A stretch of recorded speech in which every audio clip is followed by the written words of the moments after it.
Welcome to ఆర్దే TV. మనతో పాటు MLA Sudheer Reddy ఉన్నారు, జూబ్లీహిల్స్ నియోజకవర్గం ఇన్ఛార్జ్ కూడా. సార్ చెప్పండి సార్, ఎట్లా ఉండబోతాయి జూబ్లీహిల్స్ ఎన్నికలు? ఉండబోయేది ఏముంది బ్రదర్, మేము గెలుస్తున్నాము.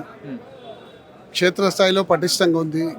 మరి మాగంటి గోపీనాథ్ గారు అక్కడ చాలా డెవలప్మెంట్ చేసి ప్రజలందరిలో మమేకమైండు. ప్రజల మనిషి అయినా ప్రజల మనిషిని ప్రజలే గెలిపించుకుంటారు కాబట్టి ఖచ్చితంగా బీఆర్ఎస్ పార్టీ గెలుపు ఖాయం. అసెంబ్లీ ఎన్నికల్లో హైదరాబాద్లో ఓన్లీ బీఆర్ఎస్ హవానే ఉంది. ఇప్పుడు ఇది దొరికిన అవకాశం కాబట్టి దీన్ని వదిలే ప్రసక్తి లేదు అని చెప్పేసి కాంగ్రెస్ క్యాడర్ గట్టిగా నమ్ముతున్నది. ముఖ్యమంత్రి గారి క్యాడర్ను రేవంత్ రెడ్డి బాగా తయారు చేసినట్లు అనిపిస్తుంది.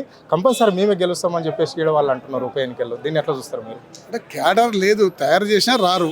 కాకపోతే డబ్బు మీద నమ్మకం పెట్టుకున్నారు కాబట్టి డబ్బుతోటి మేము ఏమేం చేయగలుగుతామో అన్నీ చేయాలని చెప్పి వాళ్ళు ప్రణాళికలు చేసుకున్నారు కాబట్టి ప్రజలు తప్పనిసరిగా బీఆర్ఎస్ పార్టీకి పట్టం కట్టం. అంటే ఇప్పటికే బీఆర్ఎస్ పార్టీ పని అయిపోయింది రాష్ట్రంలోనే. వాళ్ళ నాయకులను కూడా అందరినీ కూడా ఏదో కేసులో పెట్టి పంపించేస్తున్నాము. సో వాళ్ళు అవినీతికి పాటుపడ్డ వాళ్ళు కాబట్టి ఇప్పుడు మాకే క్యాడర్ ఉంది అని చెప్పేసి కూడా కాంగ్రెస్ వాళ్ళు అంటున్నారు కింది స్థాయిలో. దీన్ని ఎట్లా చూస్తారు? ఏం కేసులు పెట్టినా ఏమి కాదు, వాళ్ళు ఏ బెదిరింపులు పడినా క్రమశిక్షణ గల బీఆర్ఎస్ పార్టీ కార్యకర్తలు పోరాడతారు, నిలబడతారు. ఇది పరిస్థితి.